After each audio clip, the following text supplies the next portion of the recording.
Teka muna mga kapatid, magnilay muna tayo. Binalaan ni Malakias ang araw na parang hurno, ngunit may pangako ng araw ng katwiran na may galing naman na dulot.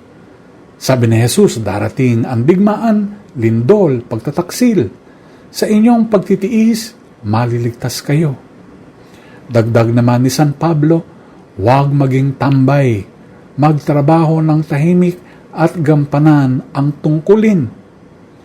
Meron pong kakaibang trivia. Ang tanyag na poster sa Britanya na Keep Calm and Carry On ay halos di naikabit noong Second World War. Milyon ang nailimbag, ngunit itinago, pinulbos, at nakalimutan hanggang may natuklasang kopya ito noong year 2000. Huli dumating ang mensahe na dapat sana ay nagpatatag sa mga tao. Hindi po ganyan ang ebanghelyo. Ngayon ito nakapaskil. Sa kaguluhan, manatiling payapa. Hindi sa pagbabaliwala, kung hindi sa disiplina.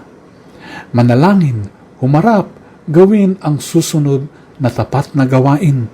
Tumanggi sa takot at sismis, magtiyaga sa pag-ibig.